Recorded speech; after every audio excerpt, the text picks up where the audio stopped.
Good morning students. Today we are going to revise the lesson unit 5, the basis of classification, the topic classification of plants.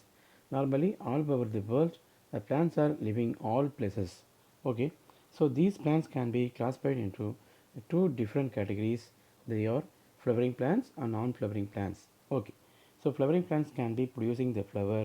Non-flowering plants can be do not producing the flower. So it is called non-flowering plants. And then furtherly, plants are classified into two types in flowering plants. They are gymnosperms and angiosperms. Okay. அப்போது plants ஆனது 5 வகுப்புகளாக பிரிக்கப்படுகிறது. First bryophyta thallophyta, bryophyta, gymnosperm and angiosperms. Okay, இந்த 5 விதமான பிளான்ஸை தான் நம்ம 2 கேட்டகரியாக பிரிக்கிறோம். Flowering plants, non flowering plants. அப்போ ஃப்ளவரிங் பிளான்ஸில் யார் யார் வருவாங்கன்னா ஜிம்னோஸ்பெர்ம்ஸ் அண்ட் ஆஞ்சியோஸ்பெர்ம்ஸு. நான் ஃப்ளவரிங் பிளான்ஸில் தலோஃபைட்டா, பிரையோஃபைட்டா அண்டு ஜெரடோஃபைட்டா சொல்லக்கூடிய அந்த 3 விதமானதும் நான் ஃப்ளவரிங் பிளான்ஸில் வரும். Okay, based on dichotomy, plants also can be classified into two main groups. They are flowering and non-flowering. Non-flowering plants do not produce seeds, and flowering plants produce seeds based on their nature of plant body. Non-flowering plants are classified into 3 types. They are algae, mosses, and ferns. Based on their fruit body, flowering plants are classified into 2 types. They are gymnosperms and angiosperms. இதெல்லாமே பூக்கக்கூடிய தாவரங்களாக இருக்கும். Now let me see another first non-flowering plants, algae. The algae is one of the thallophytic organisms. Okay, the plant is a thallus because not well differentiated into root, stem and leaves. இப்போ ஆல்கேவை பாசிக்க நம்ம தேலோஃபைட்டா பவினங்கள் சொல்லுவோம். ஏன்னா so இதனுடைய பாடியை the body of plants are called thallus because do not easily differentiated into root, stem and leaf. So it is called thallus. Okay, they are predominantly aquatic. இது முதலாக தண்ணீரில் தோன்றிய தண்ணீரில் வாழ்கின்ற ஒரு உயிரினமாக இருக்கின்றது இவை எல்லாமே. Okay, they are unicellular or multicellular filamentous. Example கேரா. இது ஒரு செல் தன்மை ஒரு செல் உயிரிகளாகவோ அல்லது பல செல் உயிரிகளாகவோ இந்த பாசிகள் வந்து காணப்படுகிறது. ஒரு செல் பாசிகளுக்கு எடுத்துக்காட்டு யூனிசெல்லுலர் அல்கைக்கு எடுத்துக்காட்டு நம்ம கிளாமிடோமோனஸ் யூக்ளினாவை நம்ம எக்ஸாம்பிள் சொல்லலாம்.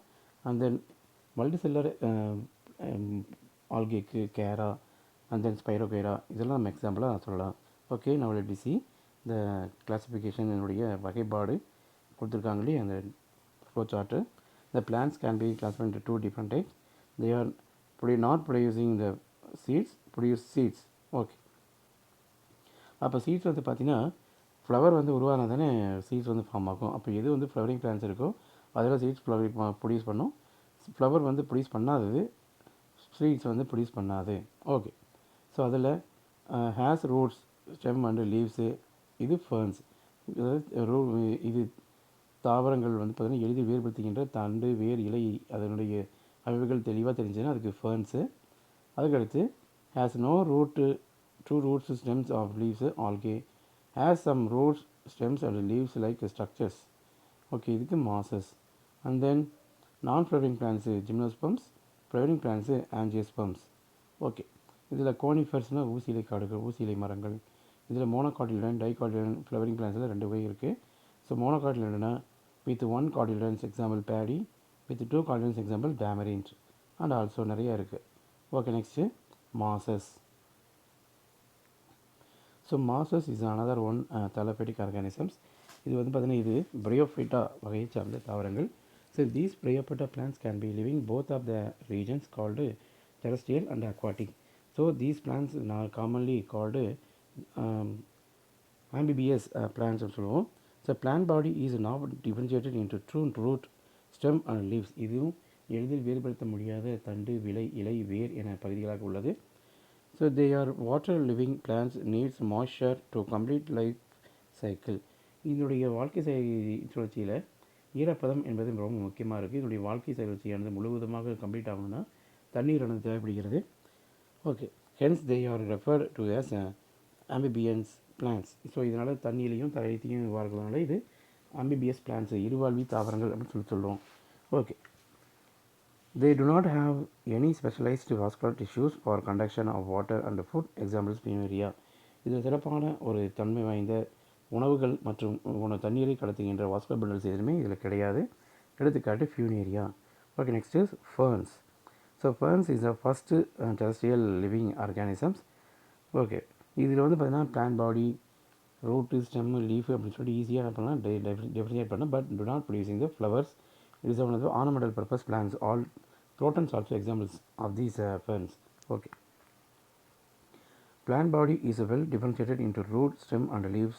Leaves may be large or small. இலைகளானது மிகச் சிறியதாக இருக்கலாம் அல்லது பெரியதாக இருக்கலாம். Okay, then specialised vascular tissues are found for the conduction of water and food. தண்ணீர் மற்றும் உணவை கடத்துவதற்கான இந்த பிளான்ஸில் வாஸ்குலர் பண்டல்ஸ் நிறைய இருக்கும். பட் ஆனால் ஃப்ளவர் ஆனது ப்ரொடியூஸ் பண்ண முடியாது. So basically they are the first land plants which grows well in shady. இது ரொம்ப பூமியில் வாழ தகுதி வாய்ந்த ஒரு முதல் தாவரங்கள். இது ஈரப்பதமான இடத்துலையோ அல்லது நிழலான இடத்துலையோ அல்லது அண்ட் கூல் பிளேசஸ், குளிர்ச்சியான இடத்துலையோ என்னென்னா வளரக்கூடிய தன்மை இருக்குது. Example adiantum. Okay, next gymnosperms. Okay, the plants are perennial. பெரனியல்னால் ஊசியிலை காடுகள், ஊசியிலை மரங்கள். The plants are perennial, woody, evergreen with a true root, stem and leaves. அதாவது இவைகள் பசுமை மாறாத ஒரு ஊசி இலை மரங்கள் உடைய எப்பொழுதுமே பசுமையாகவே இருக்கும். கொஞ்சம் கட்டையுடன், அதாவது தண்டு பகுதியானது ரொம்ப உறுதியான கட்டையுடன் கூடிய உண்மையான தண்டு, இலை, வேர் ஆகிய பகுதிகள் உடைய தாவரங்கள் தான் இந்த gymnosperms. They possess vascular bundles, xylem without vessels and phloem without companion cells.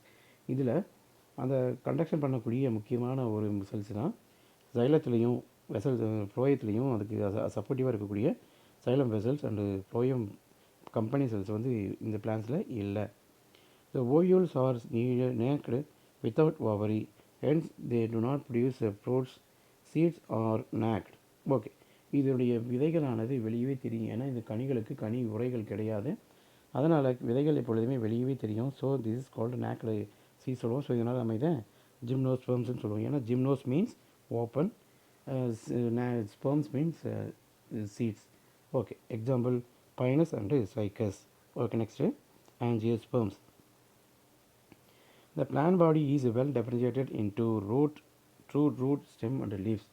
இந்த ஜிம்னோஸ்பர்ம் ஆஞ்சியோஸ்பர்ம்ஸ் தான் ரொம்ப தெளிவான தாவரங்கள் சொல்லுவோம். ஏன்னா இதனுடைய உடலில் வேர், தண்டு, இலை என 3 விதமான வேறுபடுத்தி பார்க்கக்கூடிய பகுதிகள் தெளிவாக தெரியும். They produce a flower with 4 holes, calyx, corolla, androsium and gynoecium, hence known as a flowering plants. இந்த தாவரங்கள் உற்பத்தி செய்கின்றது பூக்களை 4 விதமான முக்கியமான பகுதிகள் காணப்படுகிறது.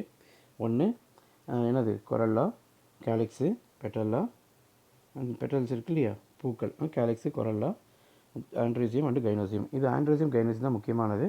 So androecium is a male part of the plants flowers and gynoecium is one of the female parts of the flowers, hence known as a flowering plants. Okay. The female reproductive organ ovary is present inside the flower which develops into the fruit and ovule develops into seed. Okay, அதுக்கப்புறம் female reproductive ப்ராட்டாக இருக்கக்கூடியது அந்த என்னது gynoecium. இந்த gynoecium ஆனது after fertilisation the ovary become to turn fruits. அந்த ஓவரிக்குள்ளே இருக்கக்கூடிய இந்த ஓவியலானது விதைகளாக மாறுகின்றன. ஓகே, சீட்ஸாக மாறுது. Plant possess well developed vascular system with xylem, vessels and phloem company cells. Angiosperms are the dominant plant forms of present day. Based on the number of cotyledons, angiosperms are broadly divided into 2 groups. They are monocotyledon and dicotyledons. Okay, இந்த ஆஞ்சியோஸ்பர்ம்களானது 2 வேறுபட்ட வகைகளாக நம்ம பிரிக்கிறோம். ஒன்று ஆஞ்சியோஸ்பர்மை இந்த மோனோகாட்டிலடன், ரெண்டாவது டைகாட்டிலடன். மோனோகாட்டிலன்னா இப்போ நம்ம விதைகளை வச்சோம்னா அது வந்து விதைச்சி வரக்கூடிய அந்த காட்டிலன்ஸ் ஆனது சிங்கிளாக இருந்துச்சுன்னா அது மோனோகாட்டிலன் சொல்லுவோம், டபுளாக இருந்துச்சுன்னா அது டைகாட்டிலன் சொல்லுவோம். Okay, so if the plant seeds which have only one cotyledons are said to be monocots. Plant seeds which have 2 cotyledons are known as dicots. Example paddy monocot, tamarind dicot. Okay, and then next class நம்ம வந்து 5 kingdom of classification நம்ம revision பண்ணுவோம். Thank you.